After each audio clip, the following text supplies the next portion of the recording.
Shiva, the living symbol of what the human mind cannot control. There are forces in existence that the human mind can organize. There are truths it can analyze.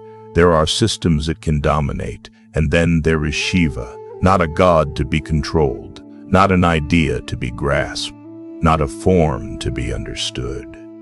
Shiva represents the one thing the human mind has never been able to master, that which cannot be controlled. And that is precisely why he terrifies the ego, confuses civilizations, and liberates those who understand him. The human mind's greatest illusion, control. The human mind survives through control. It tries to control time outcomes, emotions, people, identity, meaning control gives the illusion of safety. But control is not power. It is fear disguised as order. From childhood we are taught, be predictable, be productive, be acceptable, be understandable. The mind builds walls around itself to feel secure, and Shiva stands as the one force that walks straight through those walls. Why Shiva cannot be contained. Every other deity in mythology can be placed somewhere, a throne, a temple, a role, a purpose. But Shiva, he lives in cremation grounds. He wanders naked of status. He does not rule. He does not govern. He does not negotiate. Shiva does not fit into systems because systems are designed to control. And Shiva represents the uncontrollable. This is not chaos. It is raw existence before it is filtered by thought. The mind fears what it cannot predict. The mind loves patterns. It thrives on repetition. It survives through expectation. That is why it fears silence, uncertainty, death, emptiness, because these cannot be predicted or managed. Shiva embodies all of these. He sits in silence. He lives among death. He dances unpredictably. He destroys without warning. To the mind, this feels terrifying. To consciousness, it feels natural. Shiva is not chaos. He is reality without filters. Chaos is what the mind calls reality when it cannot categorize it. Shiva is not chaos. He is existence without interpretation, before language, before morality, before identity. He represents what is before the mind says what it should be. This is why Shiva does not speak often. Words would limit him. Why the ego cannot approach Shiva. The ego is a structure. It needs definition, validation, continuity, narrative. Shiva dissolves all four. He does not care who you think you are. He does not respond to your plans. He does not protect your self-image. In his presence, masks fall, and the ego cannot survive without masks. This is why people fear deep silence. This is why stillness feels uncomfortable. This is why meditation is avoided, because in stillness, Shiva waits. Shiva as the uncontrollable force within you. Shiva is not outside you. He is the part of you that cannot be manipulated, refuses to conform, seeks truth over comfort, demands authenticity. He is the instinct that resists falsehood, the awareness that sees through lies, the silence that remains when thought collapses. You have felt Shiva whenever an illusion shattered, a belief collapsed, an identity dissolved, a phase of life ended without explanation. That was Shiva. The mind wants order. Shiva brings truth. Order is artificial. Truth is raw. Order makes life manageable. Truth makes life real. Shiva does not create systems. He dismantles them, not to destroy civilization, but to prevent stagnation. When order becomes rigid, life suffocates. When identity becomes fixed, growth stops. Shiva arrives to break what has become dead. Why Shiva lives in cremation grounds. The cremation grounds is where all control ends. No titles survive, no status matters, no identity remains. It is the one place where the mind has nothing to hold on to.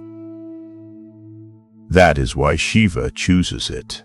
not because he loves death, but because death exposes truth. Psychologically, the cremation ground represents moments when life does not go as planned, certainty collapses, identity fails, meaning dissolves. These moments feel devastating. But they are also the moments when consciousness wakes up. The dance of Shiva, movement without intention. Shiva's dance is not performance. It is existence in motion. The universe expands, the universe collapses.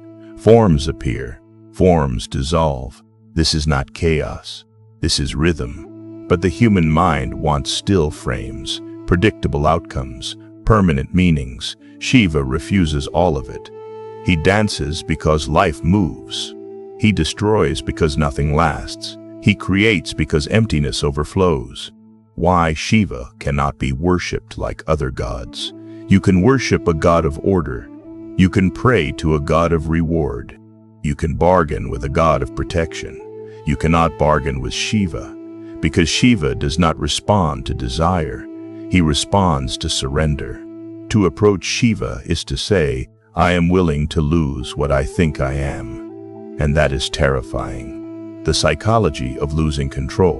When control is lost, three things happen. Fear arises. Resistance follows. Suffering intensifies. But if resistance drops, something else happens. Awareness expands. Shiva represents that moment when resistance ends. When the mind finally says, I don't know. And in that not knowing, truth appears. Why the mind tries to avoid Shiva? Because Shiva exposes illusions. Illusions of permanence. Illusions of identity. Illusions of certainty. The mind prefers comfortable lies over uncomfortable truth. That is why people cling to beliefs. Why they defend opinions. Why they fear change. Shiva destroys all of that. Not violently. Effortlessly. Shiva and the death of the false self. The greatest fear is not physical death. It is psychological death. The death of who you thought you were, what you believed, mattered how you defined yourself. Shiva is the god of that death, but he is also the god of what comes after. Because when the false self dies, what remains is clarity. The freedom that follows destruction after control dissolves. Something strange happens. You stop forcing. You stop chasing. You stop proving. Life begins to flow instead of being pushed. This is not weakness. This is alignment. This is why Shiva is associated with liberation. Not because he grants freedom, but because he removes what blocks it. Why modern humanity needs Shiva more than ever. The modern world is obsessed with control, controlling outcomes, controlling narratives, controlling emotions, controlling identity. And as control increases, anxiety rises. Shiva represents the medicine to this sickness. Not comfort, not reassurance, but surrender.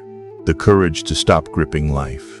Shiva is not destruction. He is what remains when everything false collapses.